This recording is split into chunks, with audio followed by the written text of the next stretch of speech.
আসসালামু আলাইকুম রহমতুল্লাহি ওবরাকাতুহ। আমার কথা স্পষ্ট শুনতে পাচ্ছেন? আচ্ছা, আলহামদুলিল্লাহ। আমরা ঠিক 9টার সময় শুরু করব ইনশাল্লাহ।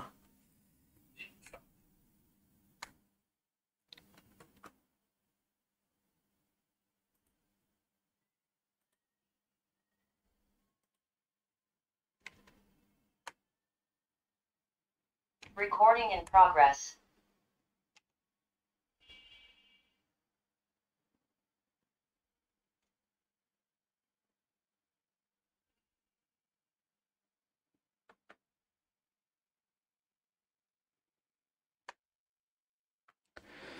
আলহামদুলিল্লাহ রবিল আলমিন ওসলাল্লাহু ওসাল্লাম আলা নবীনা মুহাম্মাদিন ওয়া আলা আলিহি ওয়াসাহবিহি আজমাইন।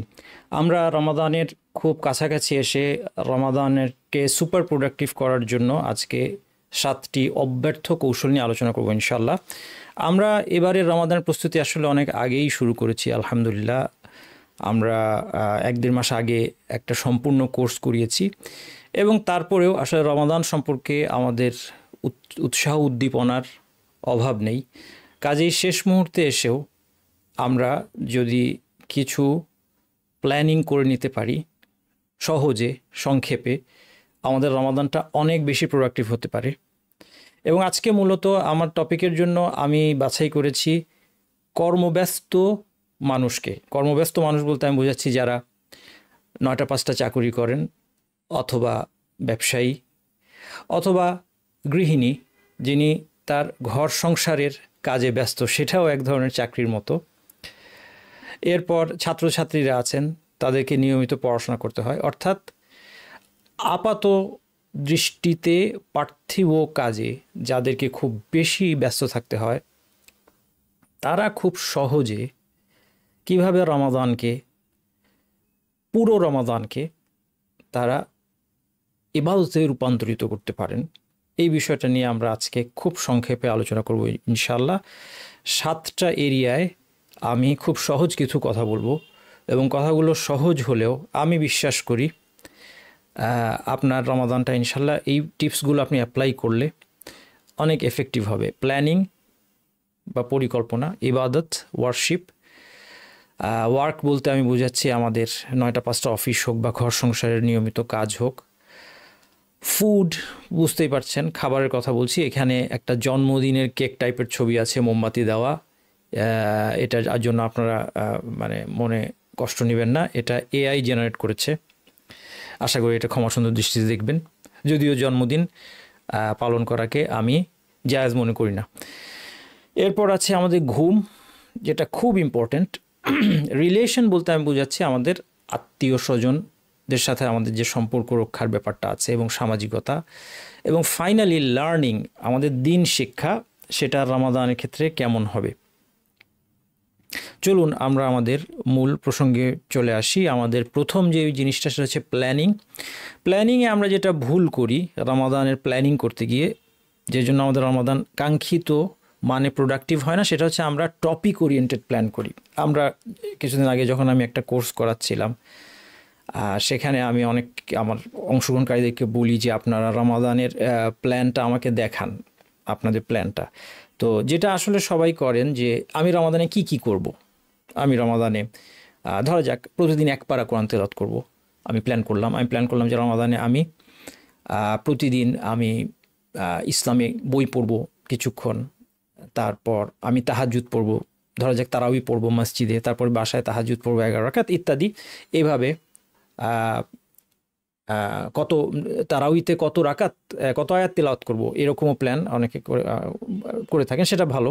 কি আজকার আমি পড়ব, কি দোয়া করব, কিন্তু এগুলো করার আমি সময় পাবো কিনা সেটা হচ্ছে প্রশ্ন। তাহলে এই টপিকগুলো যদি আমি আগে ঠিক করে নিই, তাহলে আমার প্ল্যানটা সুন্দর হবে না। এটা প্ল্যানিংয়ের ক্ষেত্রে অন্যতম মারাত্মক ভুল, সব প্ল্যানিংয়ের ক্ষেত্রে ভুল, এবং রমাদানের প্ল্যানিংয়ের ক্ষেত্রে বিশেষভাবে এটা ভুল। কারণ রমাদানের সময় সবচেয়ে কম থাকে। আপনি খেয়াল করলে দেখবেন রমাদানে যেন সব কিছু দ্রুত যায়, কোনো সময় পাওয়া যায় না। এই জন্য আমাদের প্ল্যানটা করতে হবে টাইম ওরিয়েন্টেড। আমাদেরকে কিছু ব্লক সিলেক্ট করতে হবে। আমি এটা এখন পরের পয়েন্টের আলোকে আমরা প্র্যাকটিক্যালি দেখব যে আমাদের ওয়ার্শিপ এবং কাজ, এটাকে আমরা কিভাবে ব্লক আইডেন্টিফাই করে আমরা প্ল্যানগুলো করব এবং ঘুমানো ইত্যাদি। এবং এই জায়গায় আমরা প্ল্যানিংয়ের ক্ষেত্রে আরেকটা ইম্পর্টেন্ট পয়েন্ট হচ্ছে যে আমরা আমাদের ইন্টেনশনকে ঠিকঠাক করার মাধ্যমে, আমাদের নিয়তকে সংশোধন করার মাধ্যমে এখানে আমরা সওয়াবের একটা বড় অংশ নিয়ে আসতে পারি। এবং আমি দেখাবো আপনাদেরকে যে রমাদানে আমাদের যে জাগতিক কাজটা যেটা আমাদের করতে হয়, যেটা মূলত আমাদের দিনের প্রায় 1/3 সময় নিয়ে ফেলে, এই জায়গাটাকে আমরা যদি পুরাটা ইবাদতে পরিণত করতে চাই, তাহলে আমাদের যেই কৌশলটা অবলম্বন করতে হবে সেটা হচ্ছে অন্তরের কৌশল। এবং এই জন্য আমি আপনাকে দেখাবো 10টি পয়েন্ট। আমি আপনাদেরকে এই জায়গায় শুধু দেখাবো যে 10ভাবে আমাদের এই জাগতিক কাজটা আসলে ইবাদত। প্রথমে আসুন তার আগে আমরা দেখি যে আমাদের দিনটা, টিপিক্যাল দিনটা কেমন, রমাদানের একটা দিন আমাদের কেমন। এখানে সবচেয়ে বড় চাঙ্ক আপনারা দেখতে পাচ্ছেন যে অফিস, এবং এটা কিন্তু একটা নমুনা।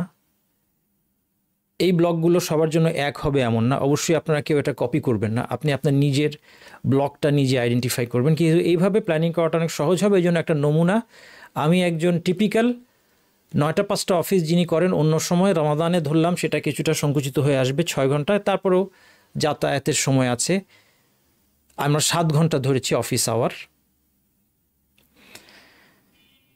এবং সেটা কারো জন্য একটু পরে হতে পারে, কারো জন্য এই সময়টাই গৃহিণীর জন্য ঘর সংসারের তার যে কাজের সিংহভাগ সময়টা হতে পারে, ছাত্রের জন্য পড়াশোনার সময়টা হতে পারে। এটা হচ্ছে সবচেয়ে বড় ব্লক। আপনারা খেয়াল করেছেন কালো ব্লকগুলো আছে ঘুমের, এবং পিঙ্ক কালারের ব্লকগুলো আছে হচ্ছে আমাদের মূলত ইবাদতের। আর কিছুটা নীল রং করা আছে যেটা, সেখানে এটা ভ্যারিয়েবল, আমি ধরে নিচ্ছি আপাতত আমার এই নমুনার জন্য।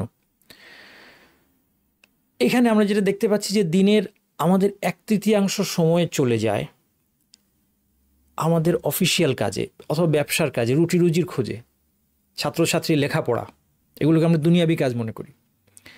একজন গৃহিণীর ঘর সংসার, 1/3 চলে যাচ্ছে এই সমস্ত কাজে। 1/3 তো আমরা ঘুমিয়েই পার করি, এবং সেটা স্বাভাবিক, এটা আমি নেগেটিভ সেন্সে বলছি না। আর বাকি সময় এরপর আরও অনেক ধরনের কাজ আছে, একদম যেটাকে আমরা পিওর ওয়ার্শিপ মনে করি, কোরআন তেলাওয়াত, সালাত আদায়, আজকার, এগুলির জন্য দোয়া, দিনের জ্ঞান অর্জন, এগুলির জন্য সময় কতটুকু থাকে। এইভাবে যদি আমরা চিন্তা করি, আমাদের এই কর্মব্যস্ত মানুষের ভবিষ্যৎ অন্ধকার, এভাবে আমরা চিন্তা করব না। আমি কিছুতেই একজন মুসলিম হিসেবে এটা মানব না যে আমার দিনের 1/3 তথা জীবনের 1/3, এই দিনের 1/3 এটা তো চলবে, এটা তো আমার কোনোদিন ছুটি হবে না, এই কাজের এটা থাকবে, রমাদানে থাকবে, রমাদানের পরে থাকবে। জীবনের 1/3 সময় এর কোনো ফসল আমি আখিরাতে তুলব না, এটা হতেই পারে না। এই জন্য আমরা যেটা অনেক সময় ভুল করি, আমরা মনে করি যে এই সময়টা বাদ দিয়ে বাকি সময়ে আমি কি করব, কিভাবে আমি রমাদানকে সফল করব। না, এই সময়টার উপর আগে ফোকাস করতে হবে আমাদের। আমার প্রথম ফোকাস এই সময়টা, আমার আজকের সব কথা না, সিংহভাগ কথা এই সময়টাকে নিয়ে। কারণ এটাই আমাদের বেশিরভাগ মানুষের জীবনের মূল সময়। এটাকে আমার ওয়ার্শিপে, ইবাদতে কনভার্ট করতেই হবে। এবং এটার জন্য যেটা আমি বলছি, শুধুমাত্র একটা সাইকোলজিক্যাল হ্যাক দরকার। হ্যাক শব্দটা খুব ভালো না, কিন্তু এই জায়গায় আজকের আলোচনার জন্য হ্যাক শব্দটা খুব অ্যাপ্রোপ্রিয়েট। হ্যাক বলতে বোঝায় খুব একটা কোনো কিছুর একটা স্মার্ট, আনইউজুয়াল, ইম্প্রোভাইজড সলিউশন, কোনো একটা কিছুর সলিউশন যেটা আপাত দৃষ্টিতে মনে হচ্ছিল যে এটা সলভ করা সম্ভব না। আসুন, এই জন্য আমরা এটা শুধুই, অথবা এটা মূলত অন্তরের বিষয়। আমি আপনাদেরকে 10টা কারণ দেখাবো যে কারণে আপনার 9টা 5টা অফিস হোক, ঘর সংসারের কাজ হোক, আপাতত দৃষ্টিতে দুনিয়াবি লেখাপড়া হোক, এটা ইবাদতে পরিণত হবে এবং পরিণত আপনাকে করতেই হবে। এই আলোচনাটা শেষ করে আমি তারপরে বাকি ব্লকগুলোকে ধরব, কারণ আমরা এখন টাইম ওরিয়েন্টেড প্ল্যানিং করছি এবং আমাদের প্রথম যে ব্লকটাকে আমরা ধরলাম এই ব্লকটা হচ্ছে আমার অফিস। রমাদানে এই অফিসের সময়টা আমাকে ইবাদতে কনভার্ট করতে হবে। বরকতময় মাস, প্রতিটা সেকেন্ড, প্রতিটা মুহূর্ত, প্রতিটা ঘন্টা ইম্পর্ট্যান্ট। আমার জীবনের একটা ঘন্টাও পুনরায় ফেরত আসবে না, এই জিনিসটা আপনারা সবাই ডিপলি ভাববেন। আজকের 28শে ফেব্রুয়ারি 2025-এর রাত 9টা থেকে 10টা আমরা যে আলোচনাটা করব, এই ঘন্টা আমার জীবনে দ্বিতীয়বার আর কোনো দিন আসবে না। এই 1 ঘন্টায় যদি আখেরাতের কোনো ফসল তুলতে হয়, আমি একটা সুযোগ পাবো। জীবনের প্রত্যেকটা ঘন্টা, মিনিট এবং সেকেন্ডের ক্ষেত্রে এই কথাটা প্রযোজ্য।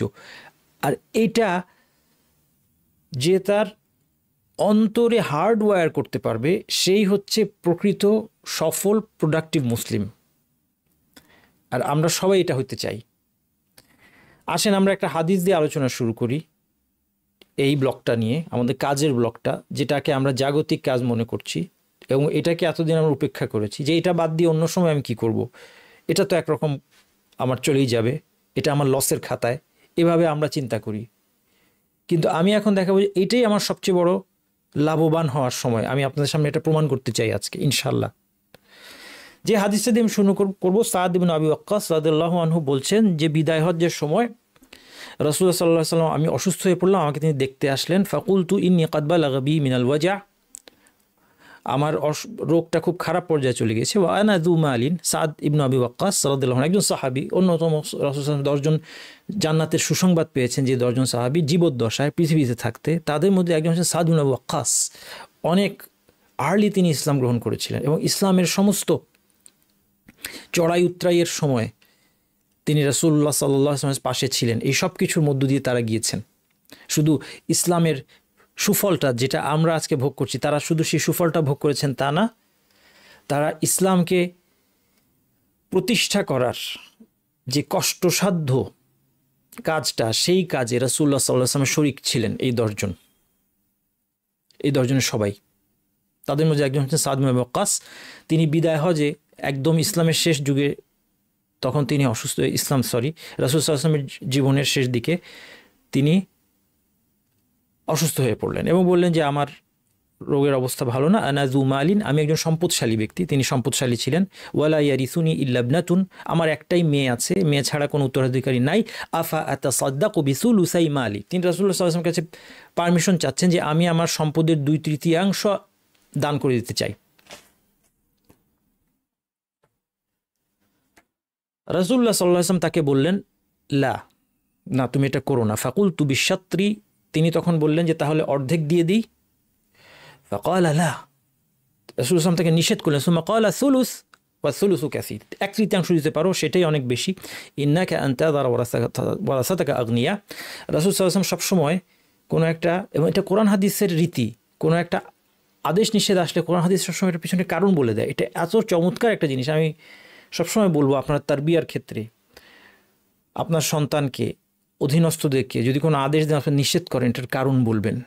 এটা তারবিয়ার ক্ষেত্রে অত্যন্ত কার্যকর। এখন আপনি না বুঝলেও, আপনি কেন আপনার বাচ্চাকে ফজরের সময় জোর করে সালাতে নিয়ে যাচ্ছেন, ঘুম থেকে উঠাচ্ছেন, আপনি তাকে এক্সপ্লেন করবেন যে এটা আপনার নিজের স্বার্থে না, এটা কেন, এটা তার কল্যাণে। একসময় গিয়ে সে বুঝবে, এটা তার মাথায় থাকবে। আচ্ছা, তখন তিনি বলছেন যে কেন, যে তোমার ইন্নাকা আন তাযারা ওয়ারাসাতাকা আগনিয়া খায়রুন মিন আন তাযারাহুম আলাতান ইয়াতাকাফফুনান নাস, তোমার উত্তরাধিকারীদেরকে সম্পদশালী রেখে যাওয়া ভালো, তারা যেন দরিদ্র হয়ে মানুষের কাছে হাত না পাতে। তুমি যে ভাবছো যে তোমার এই সম্পদটা অনর্থক, কেন আমার উত্তরাধিকারীরা ভোগ করবে, আমি আল্লাহর রাস্তায় দান করে দিই, তোমার এই চিন্তাটা ঠিক নয়। এবং তিনি রাসূলুল্লাহ সাল্লাল্লাহু আলাইহি সাল্লাম তিনি বুঝতে পারছেন যে সাদ রাদিয়াল্লাহু আনহুর এই দান করার পেছনে স্পিরিটটা কি, এবং সেই জন্য এর পরের কথাটা তিনি বললেন যে তুমি ভাবছো এই মেয়ের জন্য তোমার টাকা রেখে যাওয়া, অর্থাৎ পরিবারের পেছনে তোমার এই খরচ, এটা আল্লাহর রাস্তায় নয়। সেই জন্য তিনি এই চিন্তাটাকে সংশোধন করে বললেন, ইন্নাকা লান তুনফিকা নাফাকাতান তাবতাগি বিহা ওয়াজহা আল্লাহি ইল্লা উজরিতা বিহা হাত্তা মা তায়ালু ফি ইমরাআতিক। তুমি আল্লাহর সন্তুষ্টির আশায় যেই ব্যয় করো না কেন, এমনকি তোমার স্ত্রীর মুখে যে খাবার তুলে দাও, সেটাও এর জন্য তুমি এর সওয়াব পাবে। স্ত্রীর কথা বললেন এই জন্য যে একজন পুরুষের জীবনের দুনিয়াবি তার উপভোগ করার যা কিছু আছে তার মধ্যে তার কাছে সবচেয়ে ইন্টারেস্টিং হচ্ছে তার স্ত্রী। এই জন্য এটা দিয়ে রাসূল সাল্লাল্লাহু আলাইহি ওয়াসাল্লাম একটা দুনিয়ার, আলেমরা বলছেন পুরো দুনিয়ার মিসাল দিয়ে দিলেন যে স্ত্রী হচ্ছে সবচেয়ে বড় কামনার বস্তু একজন পুরুষের জন্য। তার পিছনে ব্যয় করাও যদি সওয়াবের কারণ হয়, যখন সে তার দায়িত্ব মনে করে কাজটা করছে এবং এটা আল্লাহর আদেশ মনে করে করছে, তাহলে বাকিগুলোর ক্ষেত্রে এটা আরও বেশি প্রযোজ্য। এই জন্য জাগতিক যে কোনো কাজ, ব্যবসা, চাকুরি, সাংসারিক কাজের আমি 10টা আখিরাতের বেনিফিট দেখাচ্ছি। 1 নম্বর হচ্ছে হালাল রুজি করা,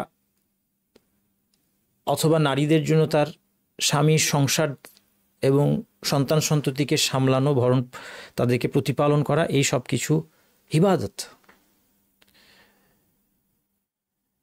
এবং রাসূল সাল্লাল্লাহু আলাইহি ওয়াসাল্লাম বলেছেন, কুল্লুকুম রাঈন, তোমরা প্রত্যেকে দায়িত্বশীল, ফামাসউলুন আন রাইয়াতিহি, যার দায়িত্ব তাকে দেওয়া হয়েছে সে ব্যাপারে তাকে জিজ্ঞাসা করা হবে। ফাল আমিরুল্লাযী আলা নাসি রাঈন ওয়া হুয়া মাসউলুন আনহুম, সে দেশের আমির হোক, প্রেসিডেন্ট, প্রধানমন্ত্রী যেই হোক, সে তার দেশের মানুষের জন্য দায়িত্বশীল। আর রাজুলু রাঈন আলা আহলি বাইতিহি ওয়া হুয়া মাসউলুন আনহুম, একজন ব্যক্তিকে সে দায়িত্বশীল তার পরিবারের ব্যাপারে। ওয়াল মারআতু রাঈয়াতুন আলা বাইতি বা'লিহা ওয়া ওয়ালাদিহি, নারী তার স্বামীর ঘর এবং সন্তান সন্ততির ব্যাপারে দায়িত্বশীল। 1 নম্বর, তাহলে এটা আমাদের ইবাদত, এটা আমাদের দায়িত্ব। 2 নম্বর, পরিবারের ভরণ পোষণ দেওয়া, বিশেষ করে এখানে এটা পুরুষদের জন্য প্রযোজ্য, এটা একটা ফরজ ইবাদত এবং এটা অবহেলা করা অত্যন্ত বড় অপরাধ। একজন তাবিঈ তিনি বলছেন, কুন্না জুলুসান মা আব্দুল্লাহ ইবনে আমর, আব্দুল্লাহ ইবনে আমর ইবনে আস রাদিয়াল্লাহু আনহুমা, সাহাবী। আমর ইবনে আস রাদিয়াল্লাহু আনহু, তার ছেলে আব্দুল্লাহ ইবনে আমর, ইয়াং সাহাবী, এবং 4 জন বিখ্যাত আব্দুল্লাহর মধ্যে একজন, আব্দুল্লাহ ইবনে মাসউদ, আব্দুল্লাহ ইবনে ওমর, আব্দুল্লাহ ইবনে আব্বাস এবং আব্দুল্লাহ ইবনে আমর ইবনে আস রাদিয়াল্লাহু আনহুম আজমাইন, উম্মতের ফাকিহ, আলেম। তার সাথে বসে আছেন তাবিঈরা, বসে আছেন পরের জেনারেশন। ইয জাআহু কাহরামানুন লাহু, তার কাহরামান আসলো। কাহরামান কাকে বলে? আমরা যাকে বলি ম্যানেজার আসলো। তখন তিনি জিজ্ঞেস করলেন, আতাইতার রাকিকা কুতাহুম, দাস দাসীদের অবস্থা কি, তাদেরকে তাদের প্রভিশন কি দেওয়া হয়েছে? ক্বালা লা, ম্যানেজার বলল যে না, দেওয়া হয়নি। তিনি বললেন, ফান্তালিক ফাআতিহিম, তাদেরকে দাও। ক্বালা রাসূলুল্লাহি সাল্লাল্লাহু আলাইহি ওয়াসাল্লাম, রাসূলুল্লাহ সাল্লাল্লাহু আলাইহি ওয়াসাল্লাম বলেছেন, কাফা বিল মারই ইসমান আন ইয়াহবিস আম্মা ইয়ামলিকু কুতাহু, যার ভরণ পোষণ দেওয়ার দায়িত্ব, এই ভরণ পোষণ যদি সে না দেয়, আটকে রাখে, তাহলে এটাই পাপ হিসেবে যথেষ্ট। 3 নম্বর, আপনি একটা ভালো মুসলিম পরিবার গঠন করার নিয়ত করেছেন, যেটা এই যুগে একটা জিহাদের মতো। এবং 4 নম্বর, আপনার অর্থ দিয়ে আপনার সন্তান একজন ভালো মুসলিম হবে। আপনি যখন সন্তানের জন্য সম্পদ উপার্জন করছেন, অথবা গৃহিণী যখন স্বামী সন্তানের জন্য রান্নাবান্না করছেন,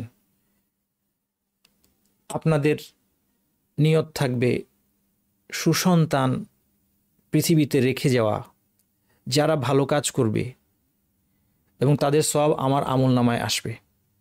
অর্থ এটা না যে আমার ভালো কাজের দরকার নাই, আমার নিজের ভালো কাজের দরকার আছে, কিন্তু আমি যখন আমার সন্তানকে মানুষ করার জন্য, হালাল উপার্জনের জন্য আমার সময় ব্যয় হয়ে যাচ্ছে, আমি হয়তো কোরআন হাদিস খুব বেশি দূর পড়তে পারলাম না, কিন্তু আমার সন্তান অনেক দূর কোরআন হাদিস পড়বে, সে একজন ভালো আলেম হবে, দায়ী হবে, অথবা সে জাগতিক বিষয় নিয়ে লেখাপড়া করুক, কোনো অসুবিধা নেই, একজন ভালো মুসলিম হবে, সে পৃথিবীর ভালো কাজ করবে।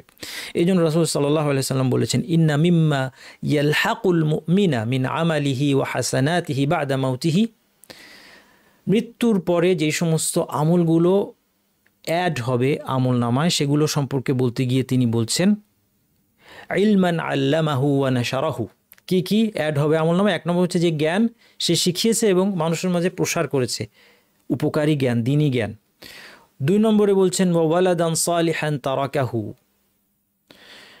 একজন সৎকর্মশীল নেক সন্তানকে সে রেখে গিয়েছে। এই সন্তানটার তার যে আমলগুলো করবে, তার যদি এই নিয়ত থাকে যে একজন ভালো মুসলিমকে, একজন সৎকর্মশীল ব্যক্তিকে আমি পৃথিবীর বুকে রেখে যাব, যার দ্বারা মানুষ কল্যাণ লাভ করবে, দ্বীনি এবং দুনিয়াবী কল্যাণ, এই সবগুলো তার আমল নামায় আসতে থাকবে। ওয়া তারাকাহু ওয়া মুসহাফান ওয়ারাসাহু, অথবা কোনো একটা মুসহাফ উত্তরাধিকারী হিসেবে সে দিয়ে গিয়েছে কোরআন। আও মসজিদান বানাহু, অথবা সে একটা মসজিদ নির্মাণ করলো।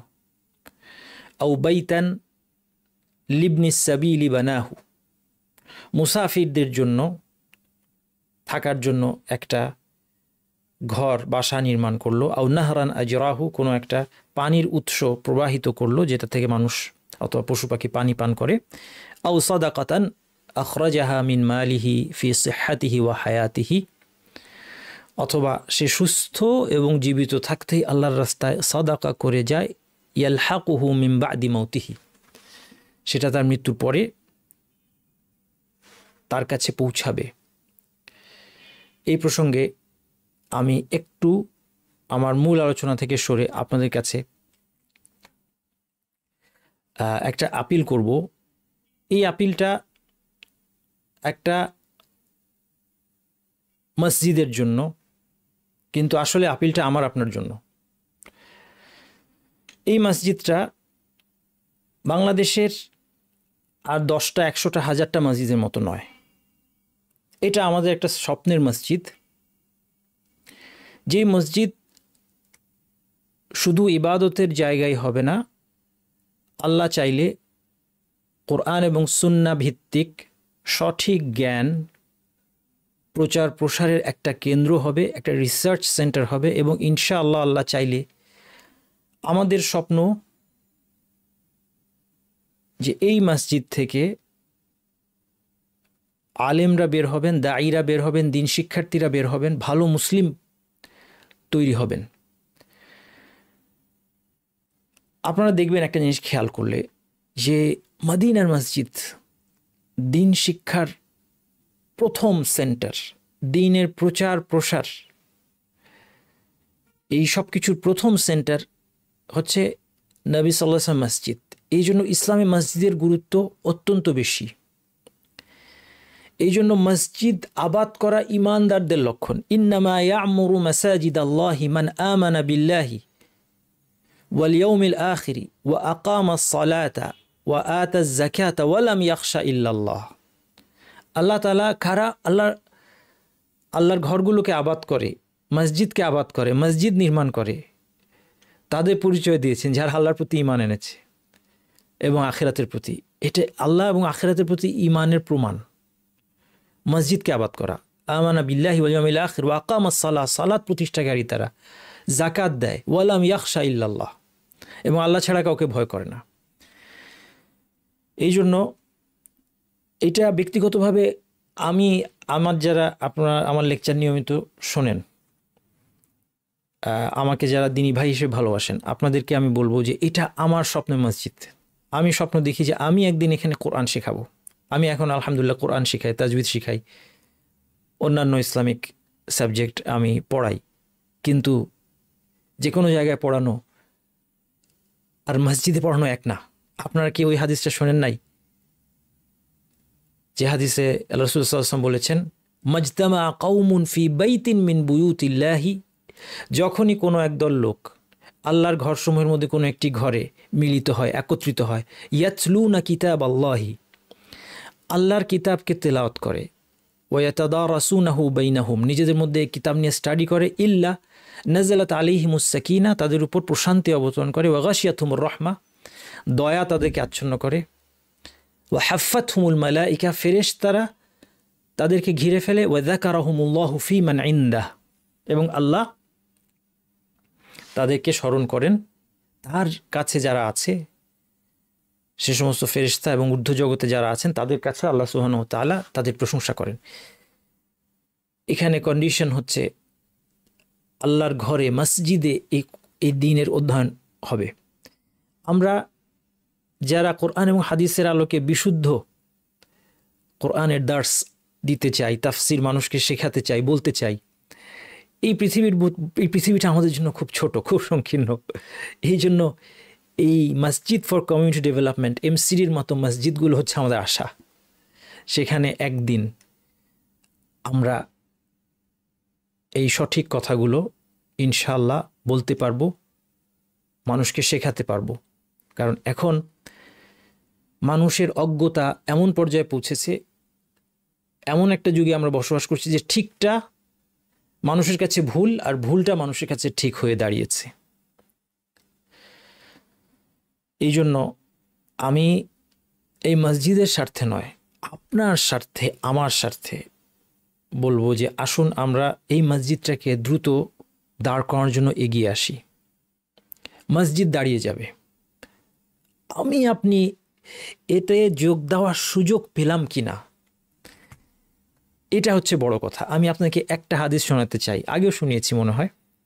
রাসূলুল্লাহ সাল্লাল্লাহু আলাইহি ওয়াসাল্লাম বলেছেন, মান তাসাদ্দাকা বিআদলি তামরাতিন মিন কাসবিন তাইয়্যিব, যে একটা খেজুর পরিমাণ দান করবে পবিত্র সম্পদ থেকে। খুব ইম্পর্টেন্ট কন্ডিশন, উপার্জনটা পবিত্র হতে হবে।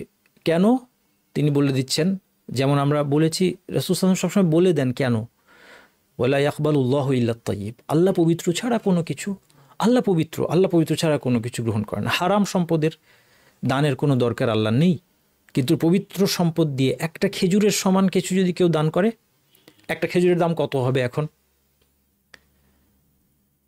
10 টাকা, 15 টাকা, 20 টাকা যদি আপনি দান করেন, ইন্নাল্লাহা ইয়াতাকাব্বালুহা বিয়ামিনিহি, আল্লাহ এই দানটাকে ডান হাতে গ্রহণ করবেন। আল্লাহ সুবহানাহু ওয়া তাআলা মহাবিশ্বের স্রষ্টা, তিনি ডান হাতে আমার দান কবুল করবেন। এটা কত বড় অনার, এটা বলে বোঝানো সম্ভব না। সুম্মা ইউরাব্বিহা লিসাহিবিহি, দানকারী যে ব্যক্তি তার জন্য এটাকে আল্লাহ বড় করতে থাকবেন। কামা ইউরাব্বি আহাদুকুম ফালুয়াহু, যেভাবে তোমাদের কেউ খুব যত্ন সহকারে তার ঘোড়ার বাচ্চাটাকে খুব যত্ন করে সে বড় করে, যে এটা একদিন একটা বড় শক্তিশালী ঘোড়া হবে। হাত্তা তাকুনা মিসলাল জাবাল, এই দানটা বাড়তে বাড়তে একটা পাহাড়ের সমান হয়ে যাবে। আপনার পাহাড় সমান সম্পদ নেই, তাতে কিছু আসে যায় না। আপনার সম্পদের একটা খেজুরের সমান যদি উত্তম উপার্জন থেকে আপনি দান করেন, এই হচ্ছে এর প্রতিদান। এবং আপনি কখনো পৃথিবীতে অভাবী হয়ে পড়বেন না। ইয়াবনা আদম উনফিক আলাইক, আল্লাহ তাআলা বলেছেন, আদম সন্তান তুমি দান করো, আমি তোমাকে দান করব। এই জন্য আমি বেশি কথা বাড়াবো না।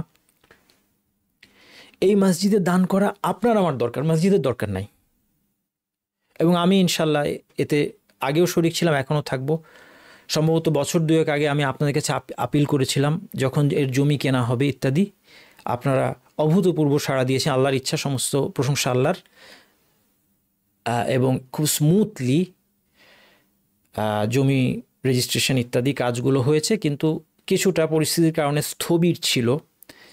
এখন আবার কাজটা গতি পেয়েছে। আমরা আশা করি খুব দ্রুত মসজিদ এবং মসজিদ কেন্দ্রিক রিসার্চ সেন্টার এবং শিক্ষা প্রতিষ্ঠান এগুলো দাঁড়িয়ে যাবে। আপনারা এগিয়ে আসুন, মুক্ত হস্তে এগিয়ে আসুন। এর আর্কিটেকচারাল ডিজাইন অলরেডি শুরু হয়ে গিয়েছে। আমরা যেন এই অপরচুনিটিটা মিস না করি। সামনে রমাদান আছে, আলেমরা বলে থাকেন যে রমাদান যেহেতু বরকতময় সময়ে সমস্ত ইবাদতের সব অটোমেটিক্যালি আমরা বেশি আশা করতে পারি। এই রমাদানে আপনারা হাত খুলে মসজিদ ফর কমিউনিটি ডেভেলপমেন্ট প্রজেক্টে দান করবেন ইনশাআল্লাহ, এবং আমিও আপনাদের সাথে শরিক থাকব ইনশাআল্লাহ।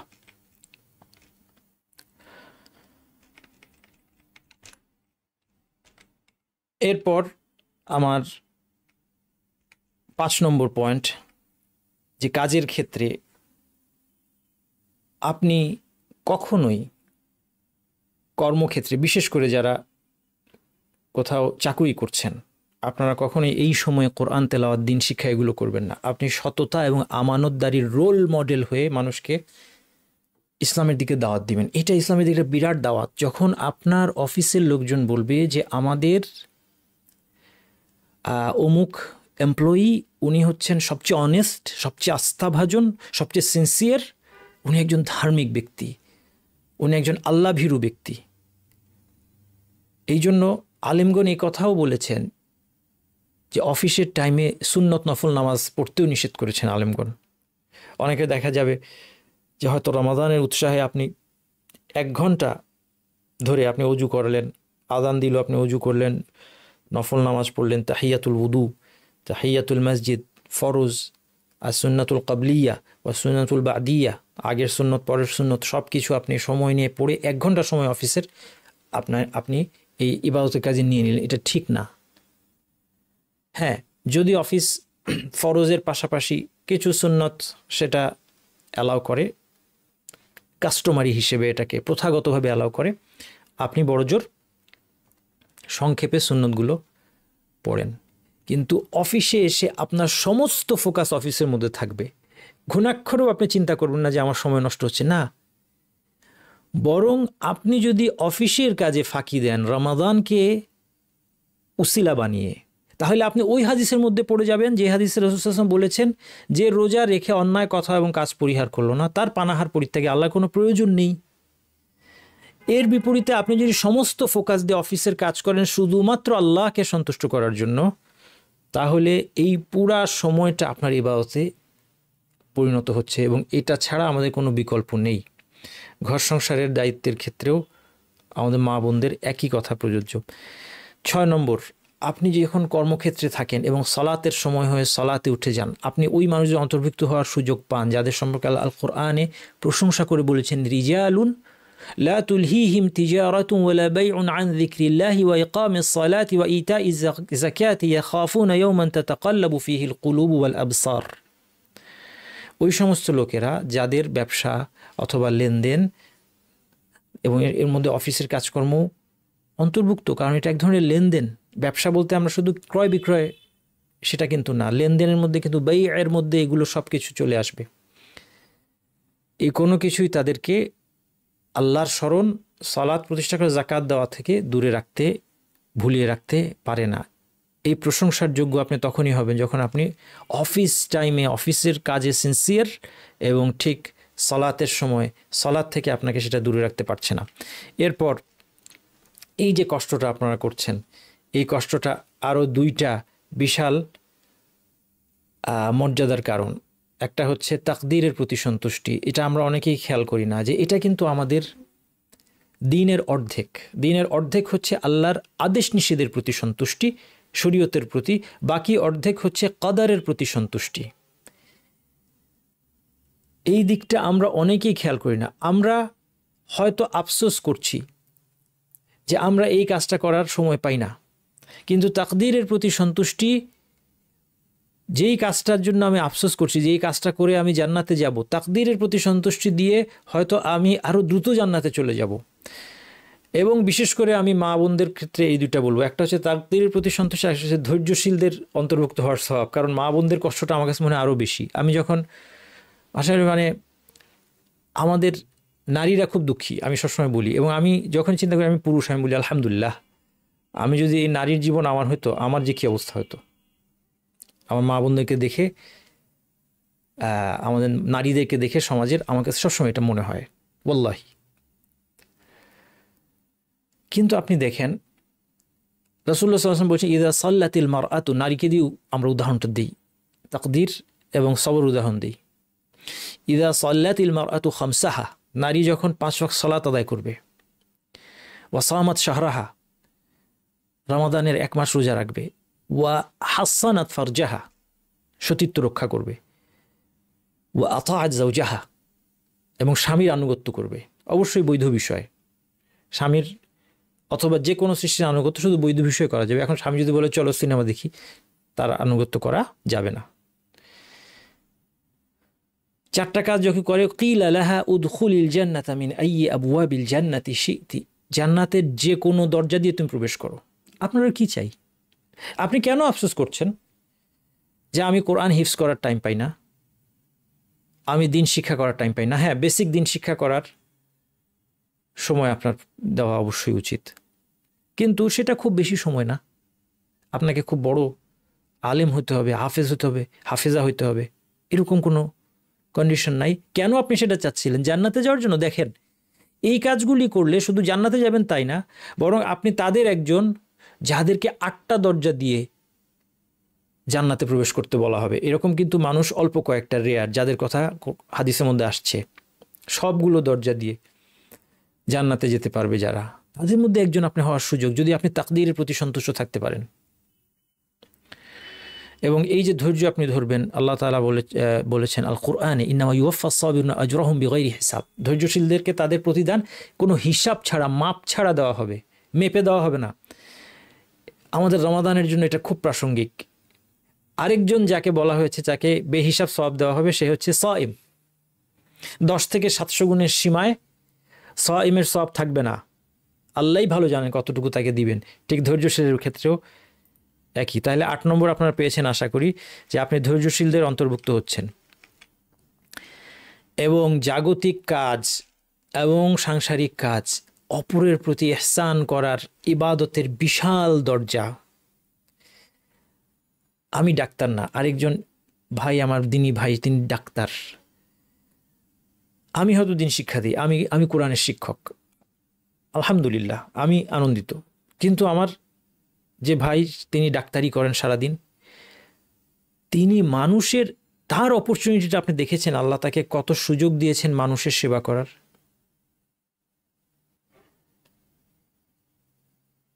এরপর, এবং এটা ইবাদতের কত বড় দরজা।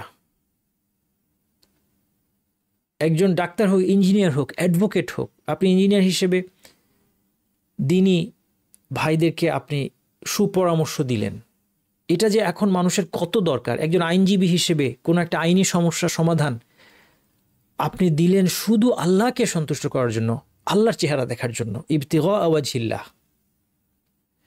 আপনি যেই ফিল্ডে আছেন, আপনি দেখেন না, আপনার শুধু বেতনের জন্য কাজ না, এই বেতনের কাজের পাশাপাশি আপনার সাথে তো অন্য মানুষরা ইনভলভ, যারা আপনাকে, যাদের দরকার, তাদেরকে যখন আপনি দিনী ভাই হিসেবে ভালো ট্রিট করছেন, মুসলিম হিসেবে অথবা মানুষ হিসেবেই হোক, এবং তাদের কাজকে সহজ করে দিচ্ছেন, আপনি যে মানুষের কত বড় পেরেশানি দূর করে দিচ্ছেন। আল্লাহর জন্য এই কাজটা করলে আপনার জন্য জান্নাতে যাওয়া যে কত স্মুথ হবে, এটা আমি বলে বুঝাতে পারবো না। এবং আমরা যখন কোনো কাজে যাই, অফিস আদালতে যাই, ডাক্তারের কাছে যাই, বিভিন্ন জায়গায় যখন যাই, এবং আমরা যেখানে প্রবলেম ফেস করি, যে আমি অ্যাডভাইস পাচ্ছি না, আমি সিনসিয়ারিটি পাচ্ছি না, আমাদের যে কী পরিমাণ কষ্ট হয়, এটা থেকেই আমরা বুঝতে পারবো যে আমরা জাগতিক যে সমস্ত ফিল্ডে যেখানে কাজ করছি, সেই ফিল্ডে যদি আমি একটা মানুষকে আমার সেই নলেজ ব্যবহার করে, আমার সেই পজিশন ব্যবহার করে একটা আরাম দিতে পারি। আল্লাহ রাসূল সাল্লাল্লাহু আলাইহি ওয়াসাল্লাম বলেছেন, মান নাফাসা আন মুমিনিন কুরবাতান মিন কুরাবিদ দুনিয়া নাফাসাল্লাহু আনহু কুরবাতান মিন কুরাবি ইয়াউমিল কিয়ামাহ। যে একজন মুমিনের পার্থিব দুনিয়া, দেখেন দুনিয়াটা, আমাদের দুনিয়া আর দিন আলাদা না, আমাদের দুনিয়াটাই হচ্ছে আমাদের আখিরাতের পাথেয়। এই জন্য রাসূল বলছেন যে দুনিয়াবি বিপদ যদি দূর করে দেয় কেউ তার ভাইয়ের, আল্লাহ তাআলা তার কিয়ামতের দিন তার একটা বিপদ দূর করে দিবেন। ওমান ইয়াসসারা আলা মুসিরিন ইয়াসসারাল্লাহু আলাইহি ফিদ দুনিয়া ওয়াল আখিরাহ। অভাবগ্রস্ত, ঋণগ্রস্ত ব্যক্তির জন্য যে সহজতা দেয়, আছে ঋণ পরে শোধ করে অসুবিধা নাই, অথবা দান করে দিয়ে আছে, যাও তোমার ঋণ দেওয়া লাগবে না, আল্লাহ দুনিয়া এবং আখিরাতে তার জন্য প্রশস্ত করে দিবেন। মান সাতারা মুসলিমান সাতারাহুল্লাহু ফিদ দুনিয়া ওয়াল আখিরাহ। যে মুসলিমকে ঢেকে রাখে, শুধু মুসলিমের দোষ ঢেকে রাখে, আল্লাহ সুবহানাহু ওয়া তাআলা তার দুনিয়া আখিরাতে এবং ঢেকে রাখেন। এবং সবচেয়ে বড় এটার মূলনীতি হচ্ছে ওয়াল্লাহু ফি আউনিল আবদি মা কানা আল আবদু ফি আউনি আখিহি। ভাইয়ের সাহায্য যতক্ষণ আপনি করতে থাকবেন, আল্লাহ আপনাকে সাহায্য করতে থাকবেন। এই জন্য দুনিয়াবি কাজ আমি বলবো, যেটা যদি আপনার হালাল হয়, আপনি যেই ফিল্ডেই থাকেন,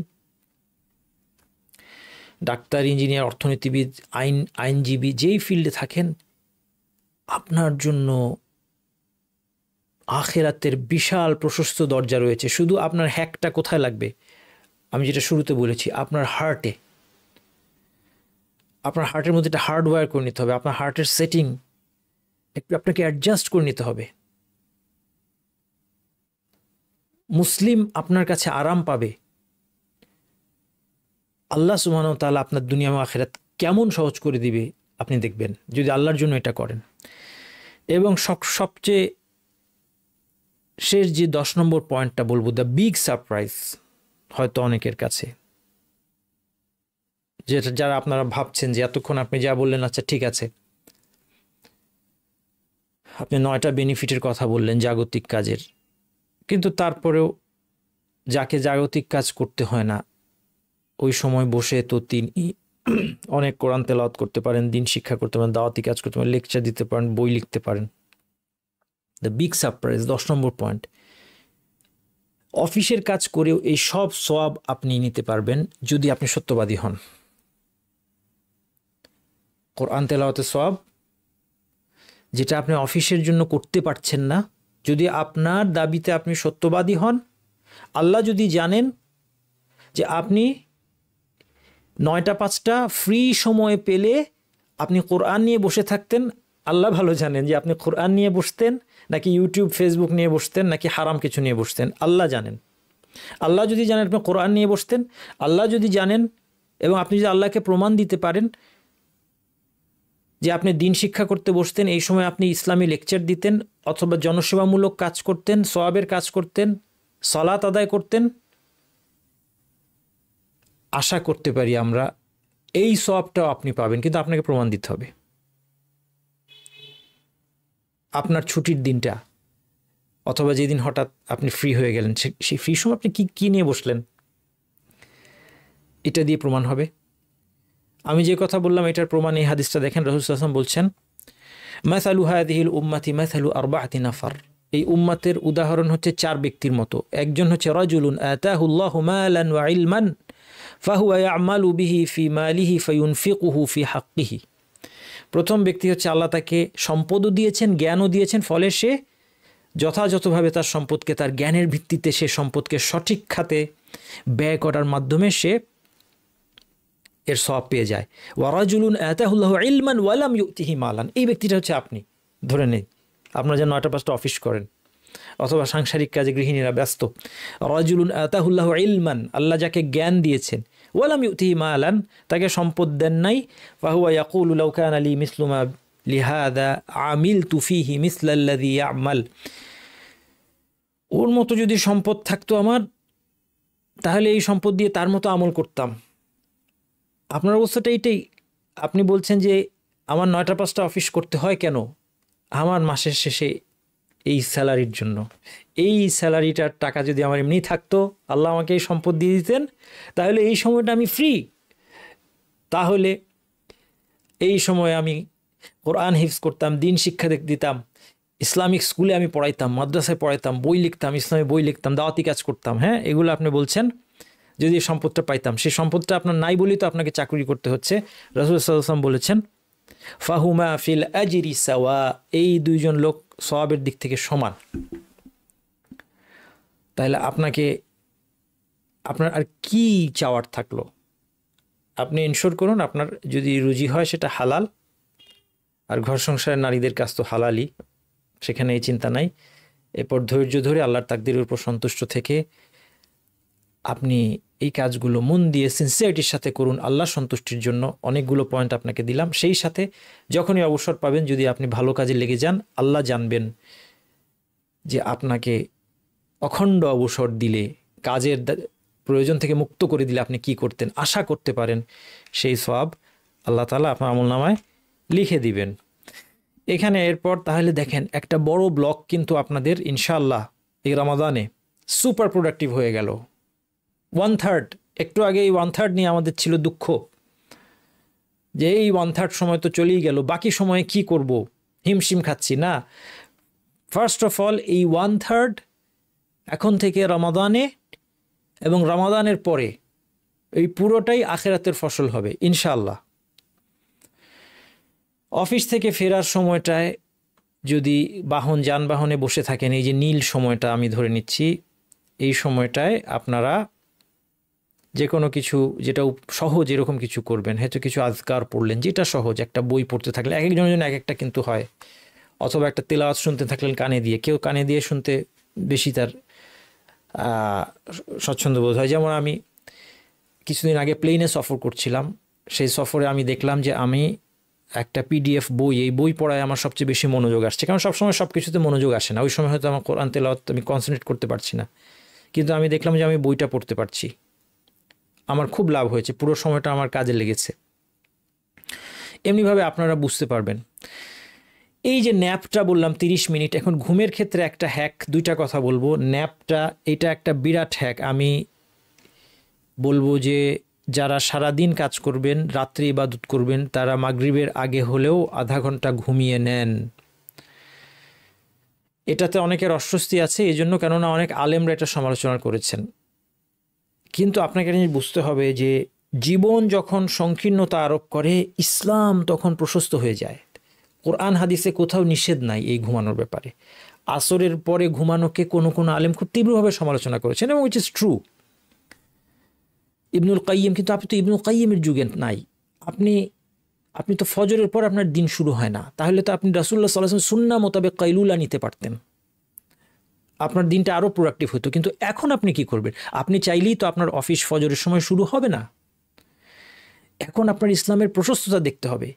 এই আন্ডারস্ট্যান্ডিং না থাকায় আমরা অনর্থক মানুষের উপর, এটা আমাদের দায়ীদের দোষ। আমরা একজন আলেমের খুব আদর্শ একটা কথাকে এনে আমরা ওয়াজ করে দিই, কিন্তু মানুষের অবস্থাটা জানি না। আমি আপনাদেরকে বলবো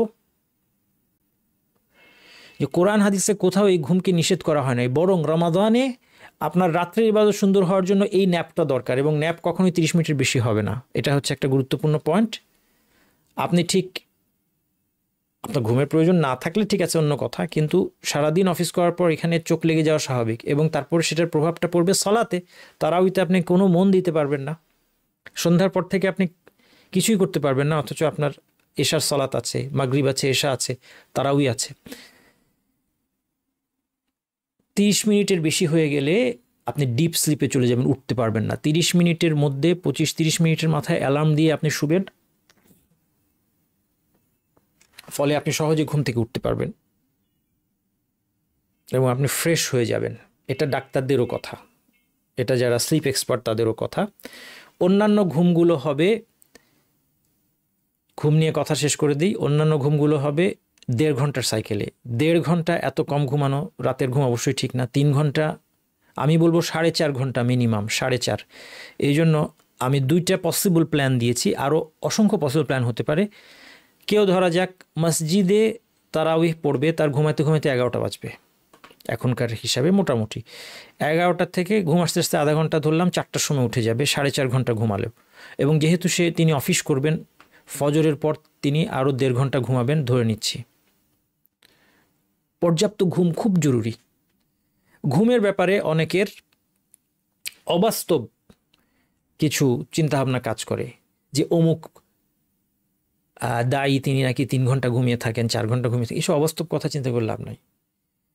ঘুম কাট করে কখনো একজন মানুষ প্রোডাক্টিভ হতে পারে না। আপনার যে ঘুমের দরকার, আপনার শরীর এটা নিতে হবে, শরীরকে এটা দিতে হবে। হ্যাঁ, আপনি আপনার ডায়েট এবং এক্সারসাইজ, অন্যান্য জিনিস ঠিক করার মাধ্যমে আপনার ঘুমের কোয়ালিটি ইমপ্রুভ করার মাধ্যমে ঘুমকে কমিয়ে আনতে পারেন, ঘুমের প্রয়োজন কমিয়ে আনতে পারেন। কারণ আমরা অনেক লম্বা সময় ঘুমাই, কিন্তু ঘুমটা ডিপ হয় না।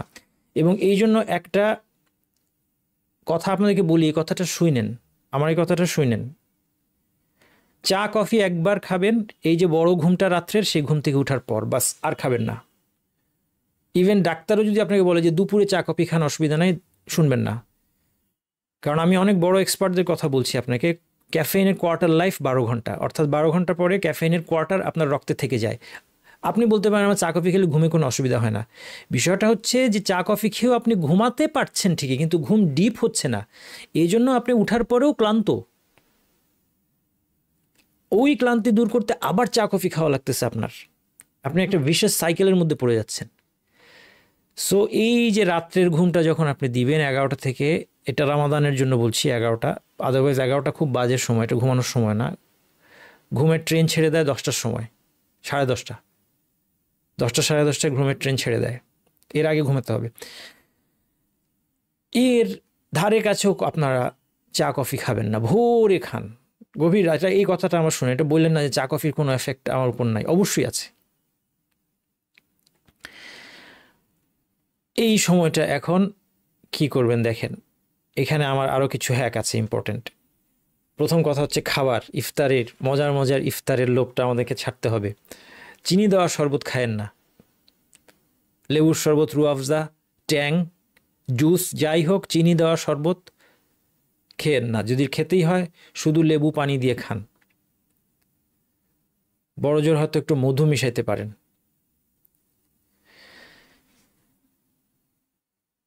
এবং ভাতটা কম খান। আমি খাবার নিয়ে বেশি জটিল থিওরি দিতে চাই না, এত ডায়েট ফলো করা সম্ভব না, কিন্তু ভাতটা কম খান। আমরা ভাত, আমাদের ডায়েট এমন যে আমাদের পেট না, আমাদের মন ভরার জন্য ভাত বেশি খেতেই হয়। আমাদের বাঙালিদের খাবার সব তো খুব মজা, কিন্তু কি দিয়ে? ভাত দিয়ে খেতে মজা। ভর্তা দিয়ে 1 গামলা ভাত খেয়ে ফেলেছি। মানুষ গর্ব করে বলে যে এত মজার ভর্তা, এটা দিয়ে 1 গামলা ভাত খাওয়া যায়। এটা আমাদের রান্নার সমস্যা, আমাদের ডায়েটের সমস্যা। ভাতটা কমান। আমার পরামর্শ হচ্ছে ওই যে ইফতারি করে সাথে সাথে খাবেন, আর সেহরির আগে খাবেন না, খেয়ে হেঁটে নামাজ চলে যাবেন ভাইয়েরা, তাহলে আপনি ইনসুলিন লেভেলটা নেমে আসবে। এবং সবচেয়ে বড় ওয়েস্টেজ আমরা রমাদানে যেই সময়টা করি, এই সময়টা হচ্ছে ইফতারের পরে মাগরিব টু এশার সময়টা আমাদের একটা ওয়েস্টেড একটা টাইম, এখানে 1.5-2 ঘন্টা। এর ফসলটা আমাদেরকে ঘরে তুলতে হবে, এটা একটা ইম্পর্টেন্ট ব্লক।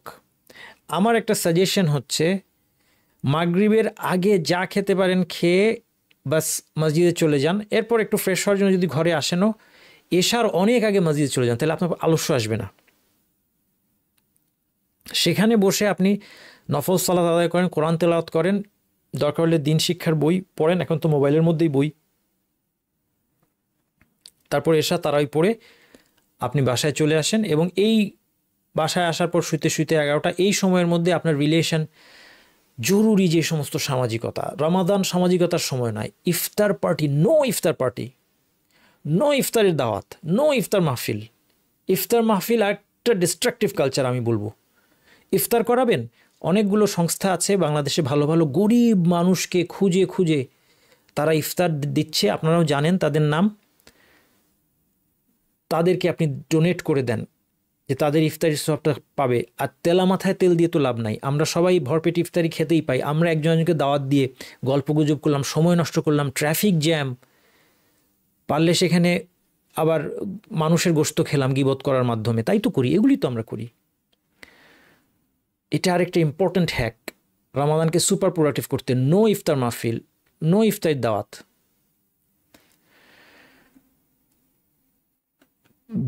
মৌলিক আত্মীয়তা সম্পর্ক, বেসিক আত্মীয়তা সম্পর্ক, যেটা না করলেই নয়, মা বাবা দেখাশোনা না করলেই নয়, যতটুকু এতটুকু। এই সময় এসে রমাদানে সব আত্মীয় স্বজনের খোঁজখবর নিতে লেগে যেন না এখন, যাদের সারা বছর খোঁজখবর নেবেন।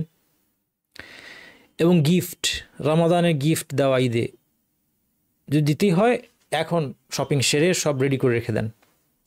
এখন তো শপিং সেন্টারেও যেতে হয় না, অনলাইন, এটা আরও ভালো। এবং তারপর আপনার, যদি আপনি 4টার সময় উঠে 4টা থেকে 6:30 আপনার ওয়ার্কশিপের আরেকটা ব্লক, আপনি সহজেই এটা প্ল্যান করতে পারবেন। আমি একটা নমুনা দেখাবো। আরেকটা পসিবল প্ল্যান হচ্ছে, কেউ চিন্তা করলো এশার পরে শুয়ে পড়বে, তারাই পড়বে না, 9টা থেকে 2টা ঘুমের টাইম, 5 ঘন্টা, আধা ঘন্টা ঘুম আসতে চলে যাবে, এখানে 4.5 ঘন্টা ঘুমার পর 2টা থেকে 6:30টার সময়টা সে ইবাদত করবে। এটাও হতে পারে আরেকটা পসিবল। এবং আরও অনেক কিছু হতে পারে যেটা আপনারা ভালো জানেন। আমরা এখানে যেমন একটা নমুনা দিচ্ছি যে 2টা থেকে 6:30 এরকম প্ল্যান থাকা উচিত। যেমন আপনি 2টা থেকে 2:45 কোরআন তেলাওয়াত করবেন, স্পেসিফিক প্ল্যান। প্ল্যানটা ভেগ থাকলে হবে না, এটা আমাদের প্ল্যানিংয়ের ভুল। 2:45 থেকে 3:30 হয়তো নির্ধারিত একটা বই পড়বো অথবা লেকচার শুনলাম। 3:30 থেকে 5টা আমি 11 রাকাত তাহাজ্জুদ পড়বো। তারপর 5টা থেকে 6:30টার মধ্যে সাহুর হবে, এবং সাহুরেও আমরা পরিমিত খাবো, সহজ খাবার খাবো, যেটা আমাদের খেতেও সময় লাগবে না, জটিল হবে না, রানতেও যেন আমাদের মা বোনদের সময় না লাগে। এই 2 বেলা আমরা খাবো।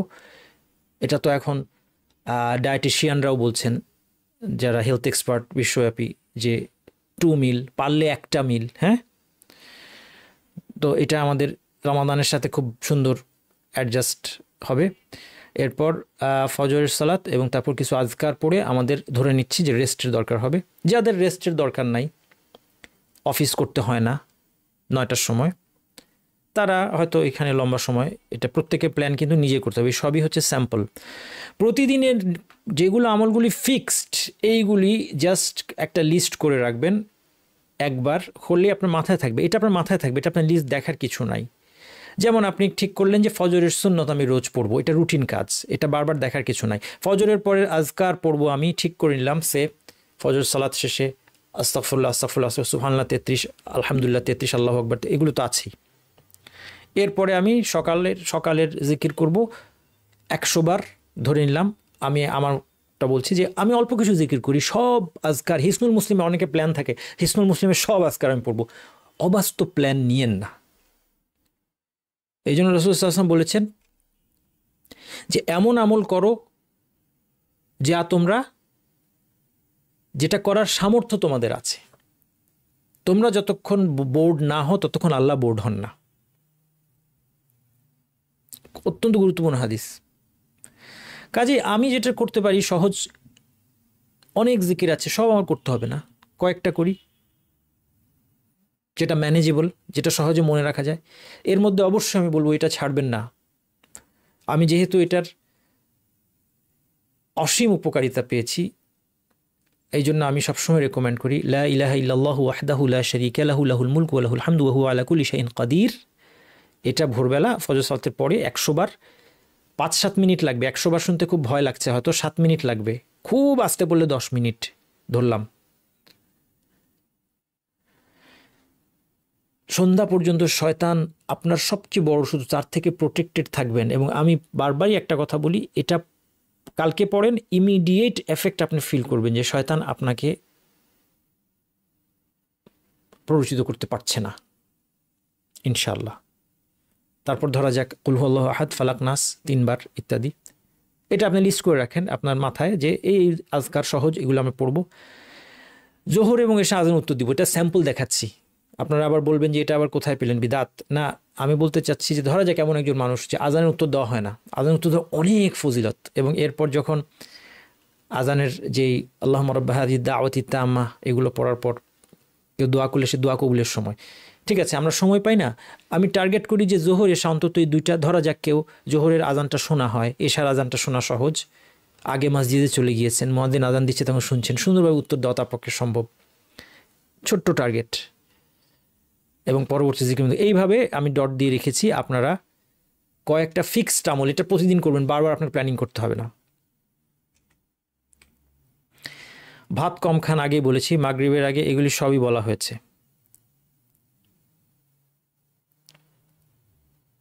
এবং এই পয়েন্টটা লার্নিংয়ের ক্ষেত্রে রমাদানে কোনো, লাস্টের আগেরটা দেখেন, রমাদানে কোনো কোরআনের কোর্স বা দিনী কোর্সে যোগ দিবেন না। আপনারা হয়তো চোখ কচলাচ্ছেন, ভাবছেন যে যোগ দিবেন নাটা মনে হয় ভুলে পড়েছে। না, এটাই সঠিক। রমাদান কোর্স করার সময় না, রমাদান তাজবিদ শেখার সময় না, রমাদান তিলাওয়াত করার সময়। আপনি 11 মাস যা কোর্স করে শিখেছেন, রমাদানে এটা অ্যাপ্লাই করার সময়। হ্যাঁ, জরুরি মাসলা মাসাইল কিছু আপনার জানা না থাকলে জানতেই হবে। এই জন্য আমরা আলহামদুলিল্লাহ যাকাত এবং সওমের উপর কোর্স করিয়েছি 1-1.5 মাস আগে। কারণ এই যেই মাসালাগুলো লাগবে রমাদানে, সেগুলো কিন্তু কোর্স করানো শেষ। কাজেই রমাদানে কোর্সে ঢুকেন না, এখন তাজবিদের কোর্সে ঢুকেন না। নিয়ত করে রাখেন যে রমাদান শেষ হলেই আমার তাজবিদ ঠিক নাই, তাজবিদ কোর্সে ঢুকে যাব। অথবা শিক্ষকের সাথে চুক্তি করে রাখেন যে আপনি কিন্তু আমাকে রমাদান পর থেকে নিয়ে রেগুলার পড়াবেন। যাকাত ফিতরা কোথায় কাকে দেবেন আগে থেকে ঠিক করে রাখুন। এবং সবচেয়ে শেষ যেটা, মোবাইল নামক ব্ল্যাক হোল থেকে বাঁচতে হবে। আমরা যতই কথাই বলি, ছোটদের ব্যাপারে আমরা খুব সতর্ক। ডিভাইসের addiction, screen addiction, dopamine addiction, হারাম তো রইলই, আমরা অ্যাডিক্টেড। আমি আপনি মোবাইলের প্রতি অ্যাডিক্টেড।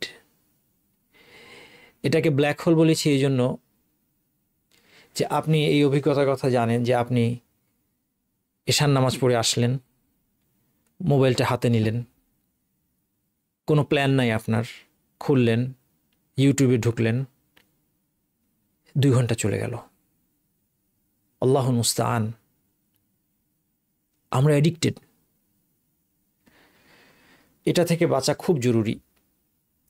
অনেক কিছু করার আছে, আমি একটা কথাই বলবো আজকে এটা থেকে বাঁচার জন্য। এই রমাদানে মোবাইলটা হাতে নেওয়ার আগে আমাকে জিজ্ঞেস করতে হবে, এটা অভ্যাস বানাতে হবে যে মোবাইলটা হাতে নেওয়ার আগে যে কি করব, আমি কি করব, আমি এখন কি করব, কেন আমি মোবাইলটা হাতে নিচ্ছি, আমি কি দেখব, না ইউটিউবে একটু ঢুকি কি সাজেশন আছে, কখনো না। সাজেশন আপনাকে দেওয়াই হচ্ছে আপনাকে একের পর এক শয়তান এই ভিডিওগুলোর মধ্যে আপনাকে ডুবিয়ে রাখবে, অন্তত কমপক্ষে আপনার সময় চুরি করে নিয়ে যাবে। নিউজ দেখো, জানতে হবে আজকের মুসলিমকে একটু বিশ্ব সম্পর্কে ধারণা রাখতে হবে, কোনো দরকার নাই, কোনো কোরআন হাদিসে কোথাও এটা বলা হয় নাই, কোনো প্রয়োজন নাই। কি করবেন আপনি জানার পর? সাধারণ মুসলিম আপনি কি করবেন? কোনো কাজে লাগছে না এগুলো। যদি লাগেই স্পেসিফিক কি জানতে হবে, আগে থেকে মোবাইল হাতে নেওয়ার 2 দিন আগে আপনি লিখিতভাবে আপনি লিখেন আগে যে আমার এটা জানার দরকার, তারপর চিন্তা করেন কিছুক্ষণ যে আসলে আমার জানা দরকার কিনা, জানার অন্য কি সোর্স আছে, মোবাইল ধরতে হবে কিনা আমার আসলেই। তারপর আপনি যদি এরকম কিছু অনিবার্য থাকে, আমি মোবাইলে আমার একটা লেকচার শুনতে হবে ইউটিউবে, এটা মোবাইল ছাড়া পাওয়া যাবে না, আগে থেকে প্ল্যান থাকতে হবে যে এই লেকচারটা প্রয়োজনে প্লে লিস্ট সেভ করা থাকতে হবে। ঢুকেই আপনি আপনার পার্সোনাল ইয়েতে চলে যাবেন, অ্যাকাউন্টে, সেখানে আপনার প্লে লিস্ট আছে, লাইকড ভিডিওস আছে, সেখানে গিয়ে আপনি শুধু টিপবেন, একের পর এক সাজেশন আপনি আসতে দিবেন না, সেখানে আপনি নিজেকে হারাতে দিবেন না। সাবধান, ফেসবুকে হারিয়ে গেলেন, ঢুকেই একটু আচ্ছা ফেসবুকে কি কমেন্ট আসলো, কেন, আমার প্রশ্ন হচ্ছে প্রথম ফেসবুক কেন ব্যবহার করেন, সত্যি আপনাকে দরকার? আমরা অনেকে আমরা দাওয়াতি কাজ করব বলে কিন্তু অনেক কিছুকে জাস্টিফাই করছি। নিজেকে প্রশ্ন করেন, আমার কোনো অভিযোগ নাই এই ব্যাপারে। আপনি নিজেকে প্রশ্ন করেন যে আসলে আমি কি দাওয়াতি কাজ করছি, নাকি শয়তান আমাকে এর মধ্যে দিয়ে আমাকে দাওয়াত দিচ্ছে শয়তান। সুবহানাকাল্লাহু ওয়া বিহামদিকা আশহাদু আল্লা ইলাহা ইল্লা আনতা আস্তাগফিরুকা ওয়া আতুবু ইলাইক। আমাদের কি কোনো কোশ্চেন আনসারের ব্যাপার আছে?